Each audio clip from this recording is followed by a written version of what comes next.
రీసెంట్గా పాకిస్తాన్ ప్రభుత్వం Pakistan army chief Asim మునీర్కి ఫీల్డ్ మార్షల్ హోదా టైటిల్ గ్రాంట్ చేసింది. అసీం మునీర్ మామూలు వ్యక్తి కాదు.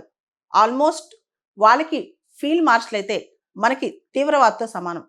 ముఖ్యంగా రీసెంట్గా కూడా పహల్గామ్ టెర్రర్ అటాక్స్ ముందు ఆయన పాకిస్తాన్ డయాస్పోరాను ఉద్దేశించి టూ నేషన్ థియరీని సపోర్ట్ చేస్తూ కాశ్మీర్ జుగులార్ వెయిన్ అని చెప్తూ అన్నిటినీ ప్రమోట్ చేస్తూ ఇండియా పైన హేట్రెడ్ని ప్రమోట్ చేసిన వ్యక్తి ఆయన.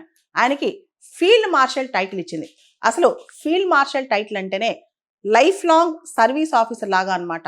5 స్టార్ ర్యాంక్, లైఫ్ లాంగ్ వాళ్ళకి శాలరీ కూడా ఉంటుంది. వాళ్ళు చనిపోయేంత వరకు వాళ్ళకి సర్వింగ్ ఆఫీసర్ లాగానే శాలరీ ఉంటుంది. అవే మిలిటరీ పవర్స్ ఉంటాయి, అదే మిలిటరీ హోదా ఉంటుంది అనమాట. అది ఫీల్డ్ మార్షల్. భారతదేశంలో శ్యామ్ మానిక్ షాకి ఇచ్చారు, అలానే అదేవిధంగా కేఎం కరియప్పకి ఇచ్చారు.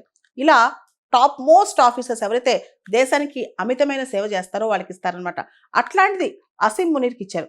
ఇవ్వడానికి వెనకాలన్న కుట్ర ఏంటి, రహస్యం ఏంటంటే ఆయన anti India slogans, anti India actions. ఈ అంతకుముందు జరిగిన పుల్వామా అటాక్స్లో కూడా ఆయన హస్తం ఉందంట. ఇప్పుడు పెహల్గామ్ అటాక్స్లో కూడా ఉండొచ్చు, ఎవరికి చెప్తారు. అసీం మునీర్కి అంత ఇది ఉందనమాట.